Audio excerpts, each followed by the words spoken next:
Para a aula de hoje, dando continuidade ao estudo de circunferências, nós vamos ao estudo de posições relativas de pontos e de retas e de suas propriedades em relação à circunferência. Vocês podem acompanhar aí pelo livro aí da Moderna na página 65, eu transferi todos os exemplos para a folha. Então, a gente vai acompanhar pela folha. Eu vou estar mostrando vocês pela folha, mas todos esses exemplos tem aí no livro. A primeira que nós temos é a posição de um ponto em relação à circunferência. Como é que um ponto pode estar posicionado em relação a uma circunferência? Nós temos o ponto P e a circunferência de centro em O. Então, nós temos a seguinte situação. Esse ponto, ele é externo. É um ponto externo em relação à circunferência. Se ele é um ponto externo, nós vamos trabalhar também com distância. Distância entre o centro e o ponto. A distância é isso aqui, ó. A gente vai chamar de reta D. A distância entre o centro e o ponto é maior que o raio. O raio vai só até aqui. Daqui até aqui é o raio. Então, essa distância é maior. Então, eu tenho que a distância é maior que o raio. Pode acontecer questões de falar que a medida do raio da circunferência é 5 centímetros. Então, eu já sei que essa distância ela vai ser maior que 5. Agora, eu tenho essa outra situação. Nessa outra situação, o ponto P, ele é interno. Ele é um ponto interno à circunferência. E eu também vou ter esse trabalho de distância. A distância do ponto O, do centro até o ponto P, ela é menor que o raio, nesse caso. Porque se fosse para ser igual ao raio, ela pegaria aqui. Então, aqui a distância é menor que o raio. E depois eu tenho aqui, nesse exemplo aqui, eu tenho o ponto P. Nesse caso aqui, esse ponto P, ele pertence à circunferência. Se ele é um ponto que pertence à circunferência, quando eu traçar essa distância do centro até o ponto, nós vamos ter aqui que, neste caso, do centro até o ponto, a distância do centro até o ponto, ela é igual ao raio. A distância é igual ao raio. Eu não tenho aqui uma diferença, por quê? Porque é a mesma coisa. O raio vai daqui até a extremidade e o ponto está exatamente na extremidade. Então, essa relação da circunferência e ponto é isso. Um ponto externo, a distância do centro até o ponto é maior que o raio. Ponto interno, essa distância é menor que o raio. Um ponto que pertence à circunferência é igual ao raio. Aí depois nós temos a relação entre uma reta, e a circunferência agora. Nós temos essa reta T. Essa reta T é uma reta secante à circunferência. Ela é uma reta secante por quê? Porque eu tenho dois pontos da reta sobre a circunferência. Eu tenho esse ponto A e esse ponto B. São dois pontos distintos da reta que toca na circunferência. Então, eu tenho aqui uma reta secante. Eu também tenho essa relação de distância. Só que, para eu ter essa distância, eu não posso traçar daqui até o ponto, que é o raio. Essa distância é uma reta perpendicular. Ou seja, a distância tem que formar um ângulo de 90 graus com a reta. Então, eu tenho, observe, o raio vai até aqui. Então, só observando eu já sei que na reta secante a distância vai ser menor que o raio. Por que essa distância vai ser menor do que o raio? Porque eu tenho que fazer uma distância, para determinar uma distância, eu tenho que fazer uma reta perpendicular. Agora, aqui eu tenho uma reta tangente. O que vem a ser uma reta tangente? Essa reta aqui, ela é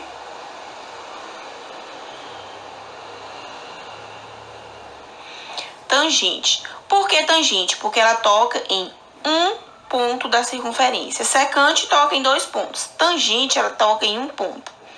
A distância é a mesma coisa. Eu tenho que determinar a distância entre o centro e essa reta em um ângulo de 90 graus até o ponto. Quando eu observo, se eu vou até o ponto que toca na circunferência, então eu tenho que essa distância é igual à medida do raio. E aqui eu tenho uma reta externa. Essa aqui recebe o mesmo nome do ponto. A reta ela não toca em nenhum momento na circunferência, então ela é uma reta externa. A mesma coisa, para mim determinar a distância, eu não posso ir ligando de qualquer jeito, tem que ser em uma reta perpendicular. A distância do centro até a reta, ela é uma distância maior que o raio, porque até aqui dá o raio. Então, ela é uma distância maior que o raio.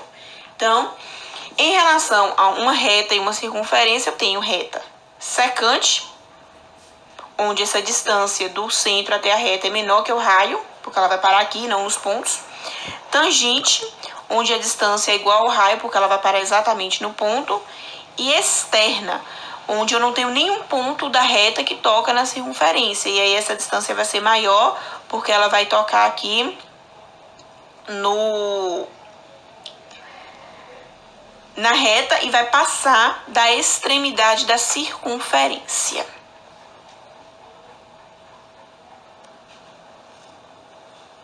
Aí depois nós temos o estudo sobre essas retas secantes. O que acontece quando eu tenho uma reta secante a uma circunferência? Nós vimos que eu vou traçar ela aqui. Se eu traçar uma reta perpendicular, eu vou dividir esse segmento ao meio. Isso daqui vai ser o ponto médio. Ou seja, essa medida é igual a essa medida. Como é que eu consigo mostrar isso? Propriedade de triângulo. Esse é igual a esse, é um raio. Esse é igual, então eu tenho aquela propriedade lado, lado, lado. Eu tenho os 3 lados aqui. Aqui eu tenho os ângulos iguais também. Na verdade, só para mostrar, não interfere esses triângulos não. Então, o que eu quero dizer? Em uma reta secante, quando eu traço uma reta perpendicular a ela, eu vou dividir ela em 2 partes iguais. Só isso. Esse pedaço é igual a esse. Isso aqui vai aparecer muito em questão de equação. Quando é com a reta tangente, qual a propriedade de reta tangente que nós vamos ter aqui? Que está aí na página 66 do livro. Em relação à reta tangente, nós vamos ter que uma reta tangente à circunferência é perpendicular ao raio da circunferência no ponto de tangência. Na verdade, foi o que a gente já tinha visto. A distância, quando eu meço essa distância aqui, ó, isso aqui tem que ser perpendicular. E isso daqui tem que ser igual a 90 graus. Por isso que aqui, a medida do raio e a medida da distância entre o centro e o ponto vai ser a mesma. Por conta dessa propriedade que nós temos aqui. Essa propriedade aqui, ela vai determinar uma outra propriedade de reta tangente. Só que agora são 2 segmentos. Eu tenho aqui agora 2 segmentos com uma extremidade comum tangentes à circunferência. O que seria isso? 2 segmentos, são esses 2 segmentos, segmento AP e o segmento BP. Um ponto em comum é o ponto P, porque se eu tivesse um para cá e o outro para cá e eles não tivessem ponto comum, não servia para essa propriedade que nós vamos ver agora. Todos 2 são tangentes à circunferência. Nós já vimos isso. Isso significa que, quando eu fizer isso daqui, aqui vai dar 90 graus e é a medida do raio. Aqui vai dar 90 graus e é a medida do raio. O que eu posso fazer aqui? Eu posso dividir isso aqui em 2 triângulos. De que maneira? Eu posso fazer aqui um segmento P. O que é que eu tenho aqui? Eu tenho o triângulo OBP e tenho o triângulo AOP. O que é que esses triângulos vão ter em comum? Esses triângulos vão ter em comum esse lado igual a esse, porque todos dois aqui são raios. Esse ângulo igual a esse, porque eu preciso aqui, esse segmento aqui a gente viu nesta propriedade aqui, que esse segmento, quando é tangente, esse segmento é perpendicular. Então, eles são iguais. Esse ângulo, lado. Então, eu tenho lado, lado e ângulo. Isso aqui é o quê? Isso aqui é a propriedade de congruência de triângulos. Então, eu tenho que esse triângulo aqui é congruente a esse. Se esse triângulo é congruente a esse, eu posso concluir que esse lado é congruente a esse. Então, dentro dessa situação, eu vou ter o quê? Eu tenho que o segmento AP é congruente ao segmento BP. Isso aqui vai aparecer muito em forma de equação. Ele vai trazer aqui que a medida de AP é uma medida algébrica, a medida de BP é outra medida algébrica. E vai pedir para determinar o valor de X ou o valor de cada lado. Depois a gente vai ver um exemplo desse. Uma outra situação que vai aparecer é assim. Observe. Ah, mas eu não tô vendo. Isso aqui não é a mesma coisa disso que aqui é um triângulo. Aqui eu tenho essa propriedade, ela vai aparecer aqui 3 vezes. Eu vou ter essa propriedade aqui, ó. Eu vou separar. Eu tenho aqui, eu tenho 2 segmentos tangentes com uma extremidade comum. Essa propriedade que eu falei. Aqui, eu tenho 2 segmentos tangentes com um ponto em comum. E aqui, novamente, eu tenho... Deixa eu pegar aqui para não misturar as cores. 2 segmentos tangentes com um ponto comum. Então, eu tenho isso daqui 3 vezes aqui. E é a questão que é para determinar o valor de X, que é esse lado do triângulo. O que a propriedade me disse? A propriedade me disse que esses segmentos aqui tangentes com um ponto em comum, eles têm mesma medida. Então, se eu tenho esse segmento tangente comum a esse, se daqui até aqui mede 25, daqui até aqui mede 25. Pronto. Então, daqui até aqui mede 25. É o valor de X? Não, é só de Q até B. O valor de X é de A até B. Agora eu tenho esse segmento é tangente com esse segmento e esse ponto em comum. Se daqui até aqui mede 10, significa que daqui até aqui também mede 10. Então, o meu X é o quê? O meu X é 10 mais 25. Então, eu tenho que o meu segmento é igual a 35.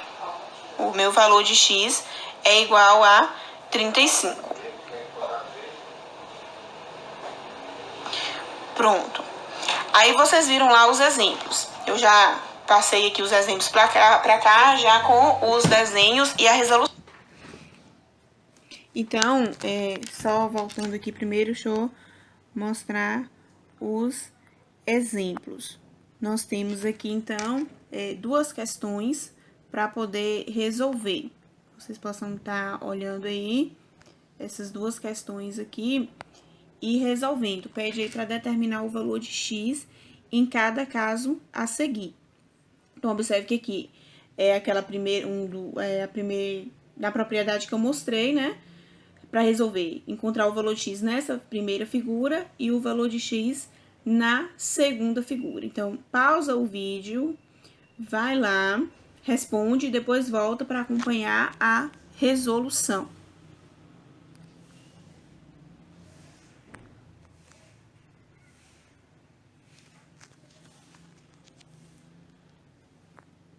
A resolução, aí a gente vai passando só a resolução. O primeiro era uma equação do primeiro grau simples. Essa equação aqui nós íamos. O que a propriedade me diz? Me diz que se eu tenho 2 segmentos tangentes a uma mesma circunferência com um ponto em comum, eles são iguais. Esses 2 segmentos são iguais. Então, era só igualar. 6x mais 5 é igual a x mais 15. Resolvendo a equação, o valor de x é 2. Tem que tomar cuidado que tem questão que vai pedir para determinar o valor do lado. O valor do lado é só substituir. Eu tenho 2 mais 15, 17. Então, o lado mediria 17. Se eles são iguais, eu não precisava substituir nos dois. Era só substituir em um só e eles seriam 17. No caso, a questão ela pedia só o valor de x. Então, é só isso. A segunda questão, nós temos aqui, era igual ao exemplo que eu já tinha resolvido antes. Só que aqui, ele não era tão simples, ele não ia direto. Eu ia ter que resolver ela por sistema. Por quê? Nós tínhamos... Eu tinha a medida do todo e eu queria a medida desse pedacinho aqui. Então, o que eu tinha? Eu tinha que, se esse lado mede x, o que é comum a ele? Esse. Então, esse pedacinho vai medir x. Aí, eu ia separar os outros dois pedaços. Eu ia colocar que esse pedaço mede z, esse também mede z. Esse pedaço mede y e esse pedaço mede y. E eu ia montar sistemas com x mais y dá 13. O 13 a questão trouxe. X mais y igual a 13. X mais z dá 7. E z mais y dá 10. Então, eu montei aqui um sistema. Só que o meu sistema tem 3 equações. Só que ele tem 3 equações, mas ele também tem 3 letras. Então, eu resolvo ele. Só que eu não vou resolver pelo método da adição. Eu vou resolver pelo método da substituição. Então, eu vou fazer ele passo a passo. Eu vou pegar a equação 1, 2 e 3. Aí eu vou pegar a equação 1 e vou isolar. Ou isolo o x ou isolo o y. A equação 1 eu isolei o x. Isolando o x, eu coloquei o y para o outro lado negativo. Peguei essa equação 1 que eu isolei e substituí na segunda equação. A segunda equação era x mais e igual a 7. Só que eu disse que meu x era quem? Meu x era 13 mais y. Então, o x virou 13 menos y. Mais z, que estava na equação, igual a 7. Não resolveu porque eu continuei com duas letras diferentes. Então, o que eu vou fazer? Eu tenho aqui agora uma quarta equação. Eu vou pegar essa quarta equação e vou isolar. Eu optei por isolar o z porque ele está positivo, porque o meu y estava negativo. Então, o que eu fiz? Isolei o z. O que é isolar o z? Deixei ele sozinho no primeiro membro. O 13 e o y que estava no primeiro membro passaram para o segundo membro com os sinais trocados. Eu vou pegar isso daqui agora que eu isolei e vou substituir na terceira, porque eu não usei ainda. Então, eu usei a primeira, substituí na segunda. Peguei a segunda e transformei em uma quarta. Aí, eu isolei a quarta e vou substituir em quem agora? Na terceira, porque eu não usei ainda. Minha terceira equação é z mais y igual a 10. Só que, o que eu tenho aqui em cima? Eu tenho que z é igual a 7 menos 13 mais y. Então, eu vou pegar 7 menos 13 mais y e vou escrever no lugar de z. Aqui, ó. No lugar de z, eu escrevi 7 menos 13 mais y. Mais esse outro y, que era da terceira equação, igual a 10. E vou resolver isso daqui. Ao terminar de resolver, observe, vai ficar só com y. Eu achei o valor de y. Y é 8. Ah, mas a questão não queria o valor de y, a questão queria o valor de x. Tá, é só eu voltar agora para o meu exemplo. Y é 8. Quem é y? Y é 8 aqui. O que eu tinha aqui? Isso aqui tudo dá 13. Se y é 8, quanto falta para dar 13? Falta 5. 8 mais 5, 13. Então, isso significa que o valor de x é igual a 5. Então, x é igual a 5. Ou então, eu posso voltar aqui também. Vai dar no mesmo, ó. Y é 8. 8 mais quanto que vai dar 13? 8 mais 5. 5 quem é? É x. Então, eu encontro o valor de x. Então, eu tenho aí a resolução. Observem direitinho se vocês conseguiram resolver. Conseguiram chegar nesses resultados. Então, na primeira, o x é igual a 2. Na segunda, o x é igual a 5. Se não conseguiu, veja aqui a explicação e depois tentem refazer novamente e tentem fazer também, tem as questões do livro que está relacionado com esse conteúdo. Para a aula de hoje é isso, bons estudos.